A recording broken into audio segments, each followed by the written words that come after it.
Llegamos al episodio número 73. Ha ocurrido una confusión reiterada, además, en Wow. estos programas durante ya como 2 o 3 semanas. Daniel, me he dado cuenta después, no sé por Ujú. qué anoto, porque yo todo lo anoto, ¿no? Entonces yo anoto los números de los episodios, y cuando voy a subir el programa veo que el de la semana pasada tiene el número que yo anoté en el cuaderno que corresponde. Es decir, siempre estoy atrasado en el cuaderno con el número de los episodios, entonces no sé qué está ocurriendo, pero este sí es el Bueno, está ocurriendo, 73. está ocurriendo que estás contando mal, porque tú con los números te llevas pésimamente. Pésimo. Yo también, Pésimo. yo tampoco, yo no soy el Juarismi, ni siquiera soy Baldor. ¿No? No, Pero te no, no. pareces y todo, ¿viste? Muchas gracias, Con doctor. la torre esa que tienes atrás allí, que no sé cuál es, Bueno, parece el turbante de Baldor. bueno, este es el Palacio de Justicia de Leipzig. A ver. Y este edificio que ves aquí, es la sede de la radio estatal de Mitteldeutschland, que viene siendo Mitteldeutschland, Sachsen-Anhalt y Turingia. Y esta es una bella visual de mi ciudad querida, Leipzig, mi terruño. Ah, caramba. Te faltó fue decir, nosotros los alemanes, esa es la otra. Nosotros los sajones, Los porque sajones, imagínate claro, tú. nosotros somos aquí de Sajonia, Leipzig la bella. Esta es Mira, una visual donde lo que se observa es la Wilhelm Leuschner Platz y toda esa qué zona bella, bella. qué bella ciudad, de verdad. Algún día te visitaré. Una ciudad muy bonita, espero que vengas pronto. Espero que cuando termine la pandemia yo tenga suficiente real y disposición, ánimo y voluntad para irte a visitar. Entonces, bueno, Yo mira, sé que sí, si no hacemos un Patreon aparte para pero mi visita. un GoFundMe. No, no, un GoFundMe sería desleal, sería deshonesto, porque esto no es un tema de salud ni nada, sino un No, pero antojo. ¿quién dijo que el GoFundMe nada más para los asuntos de salud? Hacemos un GoFundMe para que Neomar viaje. Ah, bueno. No, pero a visitarte a ti. Mira, mandamos saludos a Vinostrum 58, tengo acá. Me estaba comiendo antes de comenzar, porque nosotros hablamos, bueno, ahí tienes tú el vino, ¿no? Y yo hablo del whisky, de Vinostrum y todo lo demás, pero Vinostrum tiene un apartado de dulcería, de turrones sobre todo, que es la especialidad de ellos, los turrones Vincents, ¿no? Son las líneas que generalmente manejan ellos, los turrones ya de autor, que son los de este muchacho Adrià, que no es Ferran Adrià, ¿no? Es otro, los hermanos, no sé si es primo, pero esa línea de turrones es espectacular. En este caso, Albert Adrià. Albert Adrià. En este caso es el turrón de almendras, que lo estaba comiendo antes de comenzar el programa, y que me recuerda a mi Navidad, porque ya viene Navidad, Daniel, ya se fue el año. Y entonces, bueno, Ya se fue el año, aunque a algunos no les gusta que no se lo recuerde. Arroba Dinostro58 en Instagram. Siguen haciendo envíos a todas partes donde la pandemia los deje. Yo me estoy tomando algo que me han enviado especialmente esta semana. Dos Germans Negre, que viene siendo como dos hermanos, tinto. Y es una bodega, una vieja bodega que está reactivando su producción, y de verdad, si su reactivación va a ser de esta calidad, les auguro un futuro maravilloso. Esto larga es vida a esa impresionante. bodega que entonces se Por favor. reactiva. Larga vida y salud. Daniel, esta semana hablamos de algo que ha pasado un poco por debajo de la mesa, y es, en primer término, una supuesta ley antibloqueo que Maduro, rara cosa, ha entregado el proyecto de esta ley a lo que queda de la Asamblea Nacional Constituyente, que uno nunca supo qué fue. Y digo nunca supo porque prácticamente la Asamblea Nacional Constituyente está en estado terminal. La Asamblea Nacional Constituyente, en teoría, dijo Maduro, aunque nunca le puede uno creer toda esta gente, termina en diciembre de este año. Pero le ha entregado un proyecto de una ley que se supone es una ley para luchar en términos internacionales contra el bloqueo de Trump principalmente. ¿Qué elementos hay en esta ley que me llamaron a mí la atención y que me parece que no se les ha dado la importancia que merecen? No por bueno, sino por alarmante. Bueno, es una ley más de estas leyes como las que hacía Chávez, porque la verdad que Maduro es un perfecto continuador de Chávez en este sentido, de estas de extrapoderes, o sea, donde Maduro agarra, cosa que no entiendo para qué en el fondo tampoco la hace, porque Maduro hace lo que le da la gana, y en realidad con la constituyente o sin ella, Maduro aprueba, desaprueba, pero esto es una ley que quiere buscar alcances internacionales, como digo, para, por ejemplo, suscribir acuerdos en el exterior, sobre todo el tema de préstamos. Por supuesto que para saltarse la Asamblea Nacional, que todavía queda y en teoría queda hasta diciembre, cuando deberían producirse las elecciones, que no sabemos de qué tenor y de qué color van a ser, aunque pintan muy mal. Capriles retiró las candidaturas esta semana, por cierto. Pero esto sobre todo, ¿y qué busca? Bueno, hay que darle protección social a la gente, se dice que Maduro va a tener más poder después de esto, que va a ser solo por 3 meses. En ese cuento ya llevamos años con las leyes habilitantes de Chávez y las leyes luego de emergencia económica y todo lo demás de Maduro. Pero eso se ha puesto sobre la palestra esta semana, Daniel, y donde más la gente que ha metido el ojo sobre este tema ha puesto la mira es en el hecho de que yo no creo, ¿no? Pero se está hablando de que podría PDVSA, incluso varias de las cosas que quedan de eso que alguna vez fue PDVSA, ser sometidas a un proceso de privatización. Y evidentemente a mí lo que me pone sobre relieve esta ley, proyecto de ley, iniciativa, llámele como usted quiera, es que se está buscando real, Daniel. Verdaderamente el tema de las sanciones, si algo ha hecho, es poner a correr a esta gente con el tema financiero. El aparato de financiamiento del chavismo está golpeado. Yo no voy a decir que están mamando y sin amigos, pero está severamente golpeado y yo creo que esta ley lo que quiere es como presentar un marco para terminar de rematar el país o lo que queda del país frente a Rusia, China y hacer más laxos los controles. No habría Contraloría que ya no la hay, pues porque en efecto se ha desoído todo el tema de la Asamblea Nacional y todo eso. Pero se quiere como terminar de rematar a Venezuela por pedacitos. Es lo que yo interpreto. Hay muchas interpretaciones de esto y hay gente que no le ha puesto importancia, pero a mí sí me parece importante. Bueno, fíjate que un anuncio particular que había hecho esa Asamblea Nacional Constituyente recientemente es que ellos no iban a emitir una nueva constitución. Y se entiende que esa constituyente está por disolverse. Entiendo que es así porque si sus principales cabecillas ya han salido al ruedo postulándose para las elecciones del 6 de diciembre a la Asamblea Nacional que ellos pretenden hacer, uno entiende que esa presentación o esa inscripción de Diosdado Cabello y de todos estos personajes del actual constituyente para estas elecciones significa que la constituyente dejará de existir. Ellos han dicho no solamente que va a dejar de existir, sino que no va a ser una constitución, porque ya de alguna manera deja sin efecto cualquier valor del resultado final de esa constituyente. Ahora, la pregunta es, ¿por qué esta ley y por qué ahora?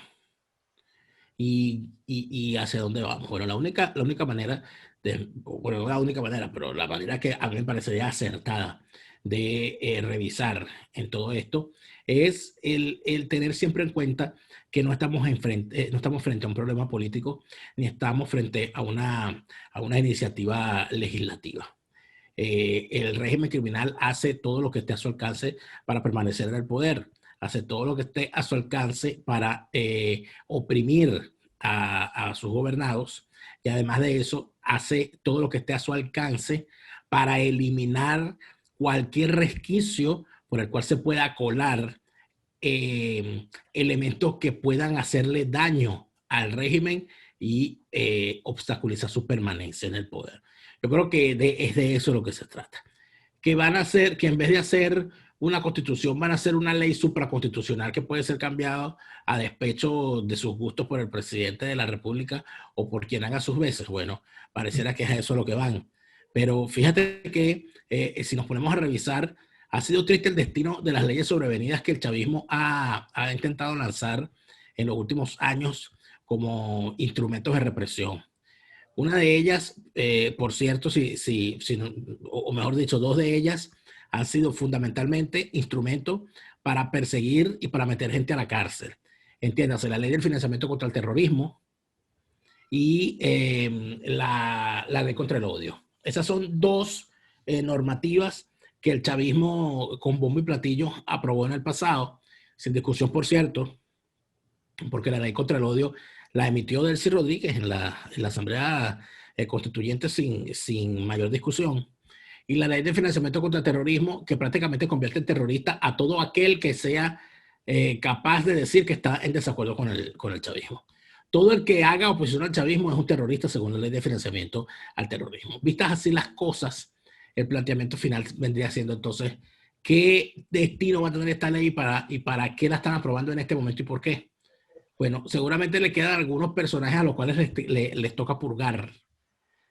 Probablemente esto sea una ley de carácter interno. Probablemente esta ley sea también una ley que permita la depuración de elementos que quedaron guindando mal puestos o anotados en la calle equivocada en medio de todo este proceso del interinato. Es lo que a mí se me ocurre, ¿no? Yo creo, Daniel, que incluso es una ley como para generar un marco jurídico, aunque en Venezuela no hay Estado de Derecho, pero se necesita un pretexto o por lo menos una excusa para decir que las cosas se están haciendo con arreglo de derecho, para incluso, Daniel, hacerse de la vista gorda con capitales que puedan estar rondando internamente en Venezuela, y hablamos de la legitimación clara de capitales, con todo este proceso de apertura de nuevos negocios, porque la ley tiene un énfasis, entiendo también, volcado hacia la inversión interna en Venezuela. Dime tú cómo el chavismo va a propiciar un proceso donde haya credibilidad de inversión interna en Venezuela, pero la ley dice que esa es la mira de su objetivo, ¿no? Venezuela tiene, para los que no han perdido de perspectiva la economía o la macroeconomía en Venezuela, Venezuela tiene 7 años en recesión, Daniel. Venezuela tiene 5 años seguidos siendo el país con la hiperinflación más alta, el nivel de hiperinflación más alto de todo el mundo. Estamos hablando de 7 años de recesión económica. Recesión es números económicos negativos y además con la hiperinflación más alta del mundo. Además, Maduro, otra de las leyes que, o quizás estas cosas que tú estás hablando, la ley contra el odio, y la otra que mencionaste, el hecho de que con Maduro, además, Maduro lleva 27 ya decretos de ley de emergencia económica, y eso ha sido fundamental para una política que se utilizó y que ha sido intermitente, si somos claros y certeros con esto, que es la política de persecución al empresariado, lo que quedaba del comercio en Venezuela, con la SUNDE, con el CENIAT, con todo este tipo de cosas, que luego se apaciguó un poco porque se dieron cuenta que no había manera, presionando el poco comercio que quedaba, de que fluyeran capitales en el país, y entonces se empezaron a hacer de la vista gorda. Así comenzó, de hecho, el proceso de dolarización en la praxis de la economía venezolana. Y en todo caso, lo que ha ocurrido, lo que para mí ha terminado llevando a que se apruebe esta ley, yo más que un proceso de purga estoy viéndolo en dos sentidos fundamentales, Daniel. El interno y el externo, ¿no? Pero dos sentidos fundamentales. Número uno, de alguna manera legitimar o hacer buena, hacer de la vista gorda la legitimación de capitales, una cantidad de capitales dudosos que están rondando Venezuela actualmente con estos nuevos negocios, estos nuevos emprendimientos. Y no le estoy hablando de bodegones, eso es chuchería. Le estoy hablando de cosas grandes, ¿no? Y sobre todo la segunda de estas cosas, que para mí es más importante, es que pone en evidencia que el chavismo sí tiene un problema de caja, un problema de financiamiento, y esto es lo que está buscando fuera de Venezuela, lograr tener una mampara para endeudar más a Venezuela y decir que ellos tienen una ley que les ampara para endeudarse sin ir al aval de la Asamblea Nacional, que ya lo han tratado, pero con todas las sanciones. No hay países que de manera clara, prístina y que a la luz del día se presten a suscribir acuerdos de financiamiento con Venezuela, salvo el Club de los Amiguitos del Mal, y hablamos de Turquía, Irán y todo este tipo de cosas. Y número dos, sobre todo esto, buscar financiamiento interno en Venezuela para, bueno, quizá iniciar un proceso, ve tú a saber si de privatizaciones, pero ya por la obligación. Y yo no descarto que esté lo de PDVSA allí, aunque creo que ha sido muy mal interpretado esto también, porque hay gente que lo está viendo muy bien, Daniel, hay gente que está diciendo el famoso modelo chino por fin se va a imponer en Venezuela. Y ahí deben estar empresarios como Follmer y compañía, ¿no? Y una cantidad de analistas que de verdad creen que el chavismo es racional, ¿no? Lo que sí creo que le ha llegado la racionalidad o el golpe de la realidad a punta de fuerza, y es la realidad de la quiebra, ¿no? De que no tienen financiamiento. Entonces están buscando con esto, de alguna manera, sobreponerse a toda esta dificultad. Claro, porque es que el gran drama del chavismo y de su oposición falsaria, prostibularia y borracha de su propio latrocinio, el gran drama que tienen, no solamente ya el tema de los testaferros compartidos que se han caído, no solamente ya el tema de las sanciones impuestas que les han confiscado plata a operadores que servían a los dos bandos, si es que acaso existen esos dos bandos. Uh-huh. Yo diría que son operadores del sistema, ¿no? Y que sirven evidentemente a todos los miembros del sistema, incluido la oposición falsaria y prostibularia. Es que el gran drama es que tienen dinero y no lo pueden usar. Porque o está confiscado o se encuentra en sitios donde si se mueven quedan en evidencia. Y para moverlos se perdería muchísimo dinero, porque el costo de las operaciones sería altísimo. Mover, por ejemplo, para uno de estos bolichicos, ¿no?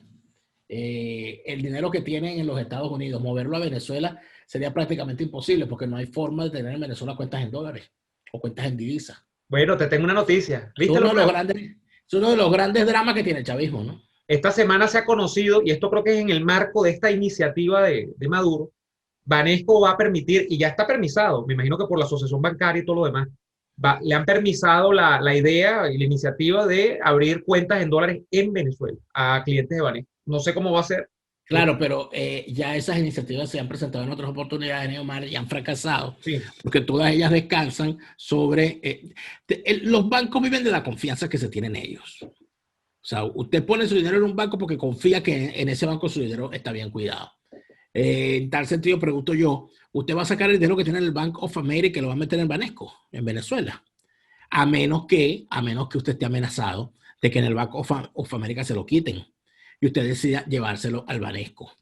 Y eso de alguna manera a usted le garantice cierta impunidad. impunidad. Ujú. Porque muy seguramente entonces el Banesco en Venezuela no tendrá los estándares que tiene el Banesco Panamá, que ya son laxos, y se encargarán de hacer todas las probabilidades que correspondan para propios y para extraños. Abrir una cuenta en divisa en Venezuela, permitir la apertura de cuentas en divisa en Venezuela, significaría la constitución exacta y material de una inmensa lavadora. O sea, estaríamos hablando de que todo bicho de uña que aparezca en el mundo saldrá a abrir cuentas en Venezuela y por supuesto que habrá un flujo que beneficiará, como siempre, finalmente al régimen. Así que eso yo creo que es lo fundamental, ¿no?, a Sí. decir en este momento, ¿no? Sí, mira, antes de irnos, porque la gente nos va a preguntar, frente a esto de Maduro, ha salido ya bueno, esto no es la respuesta de Guaidó a esto, esta es la respuesta de Guaidó al problema del sexo de Los Ángeles, ¿no? La respuesta de Guaidó es que hay que hacer una consulta. Se conocieron las preguntas de la consulta. La primera es si la gente rechaza las elecciones que ha convocado Maduro. La segunda es si la gente está de acuerdo en que o bueno, no puedes invertirla, la primera puede ser la otra, pero la otra es si la gente está de acuerdo en empujar a través de todas las vías para que se haga una elección presidencial libre en Venezuela. Y la tercera es aún peor, bueno, la tercera no está muy clara. Yo no entendí muy bien la tercera, pero la tercera es preguntarle al mundo. Pregúntame cómo se le pregunta al mundo, ¿no? Pregúntame cómo se le pregunta. Si el mundo está con los demócratas de Venezuela o está con el tirano. Imagínate tú. Se ha llamado a la OEA, se ha llamado a la ONU, que manden observadores, que la consulta se va a hacer incluso por vía web, porque bueno, está la pandemia. Yo sobre esto, mi comentario es muy simple. Mi comentario quiere apuntar a la efectividad política real que puede tener esto. Bueno, vean lo que pasó el 16J. Una cosa que no era vinculante, que preguntaba obviedades, porque si tú tienes a un país, como es el país venezolano, donde tienes a la mayoría de la población desde hace rato, no solo fue ayer que llegó Guaidó, en contra de Maduro, obviamente que ese país quiere desplazar a Maduro del poder. Y tú ya hace 3 años, casi 4, le preguntaste a la gente sobre estas cosas y ya parecía tonto hace 3 años. Imagínate volvérselo a preguntar ahora.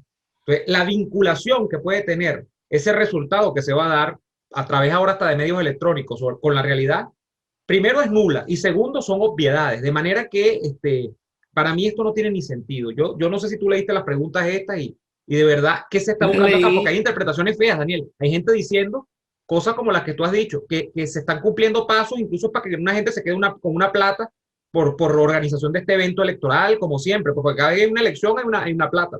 No sé. Están hablando de 9 millones de dólares. Ah, sí, no sabía, no le han puesto número a las cifras Que que el había. costo de esta consulta sería de 9 millones de dólares. Pero además de eso, a mí, como siempre, tengo que señalar lo que para mí es más importante en estas consultas, que es que en la primera pregunta, se formula la primera pregunta invocando a la Constitución del 99, la Constitución chavista. Entonces eso no es más que un referendo aprobatorio de la Constitución chavista. Como siempre, Un consultivo, ¿no? un consultivo. Pero ¿Está es usted de vinculante, la acuerdo con constitución chavista. ¿Está usted de acuerdo con la Constitución chavista? ¿Sí o no? Ah, fino. Y Maduro le va a decir, fino, sí va, dale. Entonces, yo creo sinceramente que aquí hay mucha gente sacando las cuentas al revés, Omar, pero al final siento y creo que el recurre de Capriles esta semana es una señal de que en efecto las cosas no están saliendo del todo bien para los más falsarios y más prostibularios, que los cálculos no han sido exactos y que lamentablemente se encuentran en una gran disyuntiva donde todavía no saben qué demonios van a hacer finalmente. Yo pienso que hay que esperar. Pienso que estamos en días de decisiones importantes y en días donde vamos a ver también mucho fuego artificial. Entonces hay que estar pendiente de eso. Sí. Cuidado con la pólvora, con el olor y las explosiones. Cuidado con la pólvora. Nosotros nos vamos en esta primera parte del programa que primero se llama Fin de Político y después se llama La Ñapa. Vean uno y vean el otro, porque si no quedan desconectados y no saben de qué hablamos en las dos cosas. Si ven uno y no ven el otro, entonces quedan mochos y no entienden. Entonces, No es la idea. Por favor, vean todo, porque además no les lleva mucho tiempo, no les lleva sino si acaso una hora de su tiempo. Por favor, síganse suscribiendo a nuestras cuentas de Patreon, patreon.com. Nos apoyan a seguir haciendo estos contenidos para ustedes. Y quienes se suscriben, además están presentes con nosotros en la grabación de los 2 episodios, de La Ñapa y del Finde. Suscríbanse en patreon.com/delaraf, patreon.com/neuadolfo, fácil, como nuestras cuentas de Twitter, es el mismo nombre, allí en Patreon. Gracias por suscribirse a los canales. Acá abajo les queda en el enlace de la descripción la vía para ustedes ver el episodio también complementario, el episodio de La Ñapa. Y allí van al canal de Daniel Lara. Se pueden suscribir también al canal de Daniel. Es bienvenida a la suscripción. Gracias, nos vemos en La Ñapa y nos vemos la semana próxima.